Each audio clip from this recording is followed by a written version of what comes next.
आज हम पढ़ेंगे ओस्मो रेगुलेशन इन एनिमल्स के बारे में। ठीक है जी। अब जैसा कि आपको पता है कि ओस्मो रेगुलेशन हमारे पास जी क्या है, जो ओस्मो रेगुलेशन है, हम ये कहते हैं कि ये हमारे पास क्या है, टाइप ऑफ होम्योस्टेसिस है। ठीक है जी, हम यहाँ पे लिख लेते हैं दैट इज होम्योस्टेसिस की हमारे पास क्या है, एक टाइप है। ठीक है जी, दैट इज होम्योस्टेसिस। ठीक है जी, यहाँ पर हम लिख लेते हैं। तो ये हमारे पास क्या है, होम्योस्टेसिस की एक टाइप है, एक किस्म है, जिसमें हम क्या करते हैं। अब होम्योस्टेसिस हमारे पास क्या है, होम्योस्टेसिस में हम ये कहते हैं कि हमारे पास जो इंटरनल बॉडी कंडीशन है, ठीक है जी, उसको कांस्टेंट रखा जाता है with respect to change in surrounding.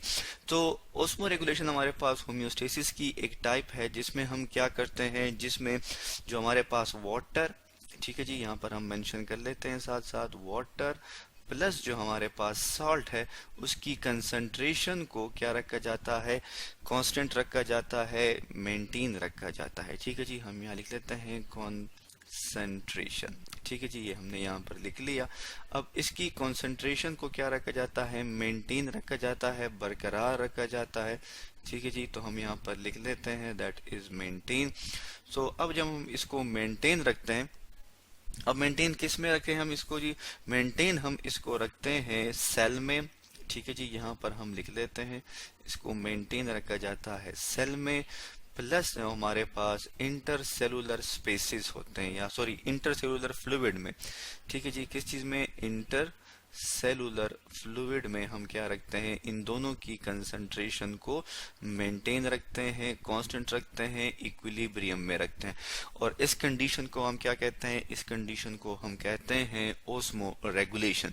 अब ओस्मो रेगुलेशन की अगर हम बात करें तो हम ये कहते हैं कि ये नेसेसरी है for the health of animal. ठीक है जी, तो यहाँ पर हम लिख लेते हैं दैट इज कि ओस्मो रेगुलेशन हमारे पास क्या है जी, ओस्मो रेगुलेशन जो है ये नेसेसरी है। ठीक है जी, नेसेसरी का मतलब क्या है, जरूरी है, किस चीज के लिए, for the health of animal. ठीक है जी, फॉर हेल्थ ऑफ एनिमल। अब एनिमल की हेल्थ के लिए क्यों जरूरी है, इसलिए जरूरी है कि चूंकि ये हमारे पास मोस्टली पाया जाता है उन एनिमल्स में जो कि क्या होते हैं, अगर हम इसमें बात करें मोस्टली उन एनिमल्स की जो कि वाटर में होते हैं, तो वाटर जो है वो कंटिन्यूसली उनके बॉडी में इंटर होता है, और प्लस क्या होता है, वहां से वो एग्जिट होता है। तो इसलिए ये क्या है, ये नेसेसरी है ओस्मो रेगुलेशन, किस चीज के लिए, for the health of animal, animal की हेल्थ के लिए ये क्या है, जरूरी है। ठीक है जी, तो यहाँ पर हमने ये लिख लिया। इसके अलावा जो है हमारे पास जो वाटर और सोल्यूशन जो सोल्यूट है, दोनों को बैलेंस रखना चाहिए, इक्वल अमाउंट में रखना चाहिए।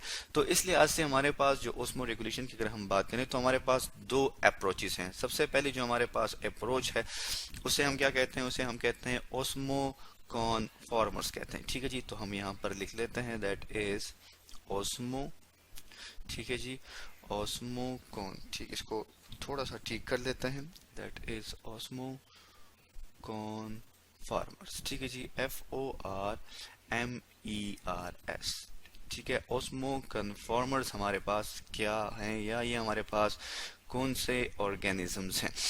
तो ओस्मो कन्फॉर्मर्स जो है हमारे पास, ये क्या होते हैं, ये हमेशा हमारे पास आइसोटोनिक कंडीशन में होते हैं। ठीक है जी, हम यहाँ पर लिख लेते हैं, ये हमारे पास क्या है, आइसोटोनिक कंडीशन में होते हैं। ठीक है जी, आइसोटोनिक कंडीशन में हमारे पास ये मौजूद होते हैं। आइसोटोनिक कंडीशन हम किसे कहते हैं, आइसोटोनिक कंडीशन हमारे पास ये है कि जिसमें हमारे पास वाटर, ठीक है जी, हम यहाँ पर लिख लेते हैं, प्लस सोल्यूट हमारे पास क्या होते हैं, आइंस होते हैं हमारे पास, या ये हमारे पास क्या होते हैं, साल्ट्स होते हैं। तो हम यहाँ पर लिख लेते हैं साल्ट्स भी लिख सकते हैं हम इसको आइंस भी लिख सकते हैं, और हम इसको सोल्यूट भी लिख सकते हैं। ठीक है जी, ये दोनों जो है हमारे पास, ये क्या होते हैं, ये इक्वल अमाउंट में होते हैं। ठीक है जी, क्या होते हैं हमारे पास, इक्वल अमाउंट में होते हैं। ठीक है जी, तो ये हमने यहाँ पर लिख लिया। इस कंडीशन को हम क्या कहते हैं, आइसोटोनिक। मतलब क्या है कि इंटरनली और एक्सटर्नल दोनों में हमारे पास वाटर और साल्ट की कंसंट्रेशन इक्वल होती है। और ये मोस्टली हमारे पास किन एनिमल्स में पाए जाते हैं, ये मोस्टली हमारे पास पाए जाते हैं एक्वेटिक ठीक है जी। एक्वेटिक हम किसे कहते हैं, जो कि पानी में रहते हैं। और एक्वेटिक में ये कहाँ पर होते हैं, ये हमारे पास मेरीन या सॉल्ट वाटर इन्वायरमेंट में रहते हैं। ठीक है जी, तो हम यहाँ पर लिख लेते हैं that is marine salt water. ठीक है जी, दैट इज सॉल्ट, साथ में हम वाटर भी लिख लेते हैं। ठीक है जी, सॉल्ट वाटर जो है हमारे पास इन्वायरमेंट, उसमें ये मौजूद होते हैं। तो अब इसमें हम ये कहते हैं कि जो बॉडी फ्लूइड है विद सोल्यूट, वो हमेशा इक्वल होता है किस चीज़ के, एक्सटर्नल इन्वायरमेंट में जो सोल्यूट की कंसंट्रेशन है दोनों बराबर होते हैं। और वाटर की जो मूवमेंट है, ठीक है, between the both environment is equal and having equal solute concentration. तो ये हम कैसे लिखते हैं, यहाँ पर हम वो भी मेंशन कर लेते हैं कि इसमें हमारे पास, ठीक है जी, हम इसको डिफरेंट कलर से लिख लेते हैं कि हमारे पास जो बॉडी फ्लूइड है, ठीक है जी, बॉडी फ्लूइड, बॉडी फ्लूइड का मतलब क्या है, जो बॉडी के अंदर सेल्स के अंदर टिश्यूज में जो फ्लूइड मौजूद है वो हमारे पास बॉडी फ्लूइड कहलाता है। बॉडी फ्लूइड विद सोल्यूट्स, ठीक है जी, सोल्यूट जो है वो क्या है, वो इक्वल होता है एक्सटर्नल इन्वायरमेंट में जो सोल्यूट की कंसंट्रेशन है। ठीक है जी, तो हम यहाँ पर लिख लेते हैं एक्सटर्नल इन्वायरमेंट। ठीक है जी, इन्वायरमेंट एक्सटर्नल इन्वायरमेंट में जो हमारे पास सोल्यूट की कंसंट्रेशन है। ठीक है जी, तो इन दोनों में ये जो है हमारे पास ये क्या है, ये सोल्यूट की कंसंट्रेशन इसमें इक्वल होती है।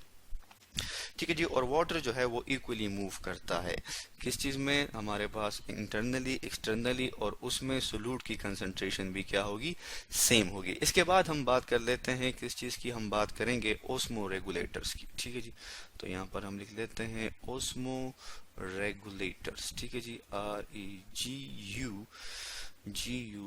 REGULATOR। ओस्मो रेगुलेटर्स हमारे पास कौन कौन से ऑर्गेनिजम्स हैं, तो ओस्मो रेगुलेटर्स हमारे पास वो एनिमल्स हैं। ठीक है जी, हम यहाँ पर लिख लेते हैं, ये हमारे पास क्या है, ये हमारे पास वो एनिमल्स हैं जो कि क्या करते हैं, हमारे पास जिनमें जो की बॉडी में जो सोल्यूट की कंसंट्रेशन है, ठीक है जी, सोल्यूट की कंसंट्रेशन को हम CON से लिख लेते हैं, वो क्या होती है, वो डिफरेंट होती है, मुख्तलिफ होती है। किस चीज से मुख्तलिफ होती है जी, ये जी मुख्तलिफ होती है हमारे पास एक्सटर्नल इन्वायरमेंट से। ठीक है जी, तो यहाँ पर हम लिख लेते हैं दैट इज एक्सटर्नल इन्वायरमेंट। ठीक है जी, इन्वायरमेंट। अब इसमें हमारे पास अगेन दो सिचुएशन आ जाती हैं। ठीक है जी, हम यहाँ पर लिख लेते हैं कि हमारे पास एक्सटर्नल कंडीशन में क्या होगा और इंटरनल, इसको एक्सटर्नल के लिए हम EXTR एक्सटर्नल इन्वायरमेंट। ठीक है जी, और यहाँ हम लिख लेते हैं इंटरनल इन्वायरमेंट। ठीक है जी, तो एक्सटर्नल की अगर हम बात करें तो अगर हमारे पास हाइपोटोनिक कंडीशन हो, ठीक है जी, हम यहाँ पे लिख लेते हैं that is hypotonic condition. Hypotonic condition में हमारे पास क्या होता है, हाइपोटोनिक कंडीशन में ये होगा कि हमारे पास जो वाटर है H2O है उसकी कंसंट्रेशन ज्यादा होती है। ठीक है जी, और सोल्यूट की जो कंसंट्रेशन है हमारे पास वो क्या है, वो कम है। तो फिर ये किस तरह मेंटेन रखते हैं, ये हमारे पास इंटरनली ये क्या करते हैं, ये फिर डिस्चार्ज करते हैं। हम यहाँ पर लिख लेते हैं ये क्या करते हैं, ये डिस्चार्ज करते हैं एक्सेस वाटर को। ठीक है जी, एक्सेस हम यहाँ पे लिख लेते हैं that is excess, CESS। Excess water को क्या करते हैं, डिस्चार्ज करते हैं।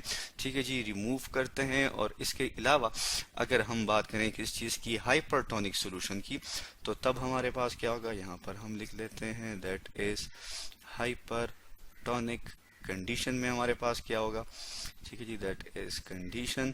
तो इसमें हमारे पास वाटर जो है वो क्या होता है, वो कम होता है, और सोल्यूट जो है वो क्या है, वो ज्यादा होगा। तो अब ये क्या करेंगे, तो ये एक्सक्रीट करेंगे, हमारे पास एक्सक्रीट हम लिख लेते हैं यहाँ पे, ये क्या करते हैं, एक्सक्रीट करते हैं एक्सेसिव साल्ट्स को। ठीक है जी, एक्सेसिव मींस ज्यादा तादाद में, साल्ट को ये क्या करेंगे, रिमूव करेंगे। तो आज हमने पढ़ा किस चीज के बारे में, आज हमने पढ़ा that is known as osmoregulation in animals के बारे में।